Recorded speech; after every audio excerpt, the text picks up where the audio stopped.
How would you feel if you were the supreme god for a complete culture but never worshipped?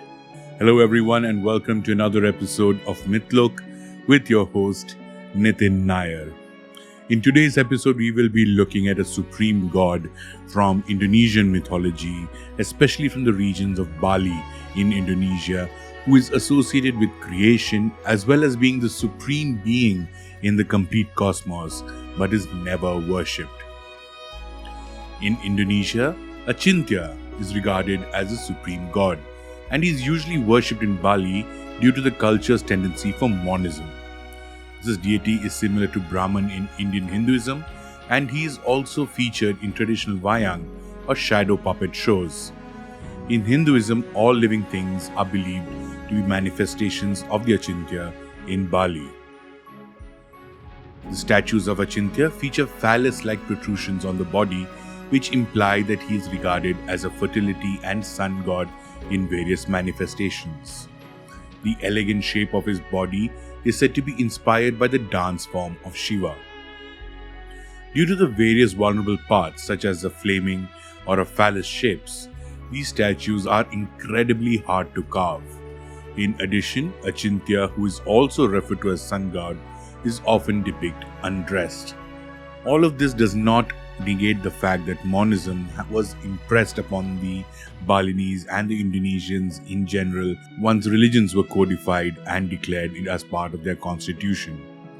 Monism in Bali has led to the belief that there is only one supreme deity and all other deities are merely manifestations of him. The name Acintya refers to the origin of the universe. Unlike monism, we at Mythlok welcome every single belief system and every single point of view, which is quite evident from the fact that we respond to every single comment either on our podcast or on our YouTube channel. A subscription from your end might seem like a very small thing to you, but it goes a long way in motivating us to come up with better videos and do more research. So smash that like button while we continue. Acintya is also referred in Balinese as Sanghyang Vidivasa, meaning the divine order, and Sanghyang Tunggal, translated to the divine oneness. This name is also spelled similarly to the Indian version of Acintya, which is with an H. Similar to Brahman in Indian Hinduism, Acintya is regarded as a deity in Bali. Although he is not prayed to directly, offerings and prayers are usually made to his other manifestations. He is considered to be omnipotent and having ultimate powers over everything in the universe. The creation of the Padmasana as a deity altar was the result of a movement carried out during the 16th century. During this time, when Islam was spreading across Java and the western part of Indonesia, Danghyang Nirarta established temples in Bali. Following the end of World War II, Indonesia adopted the Pancasila political philosophy, which allowed for the freedom of religion. However, the statute that governs the establishment of religion also requires that it be monotheistic. This system, which includes various other religions such as Buddhism, Hinduism, Christianity, Protestantism, and Islam, has been recognized as a religion of universal importance. To comply with the regulations, the Hindus of Bali had to reinforce the importance of the monotheistic component in their faith. To refer to Acintya, they called him Sanghyang Vidivasa, which literally meant God Almighty.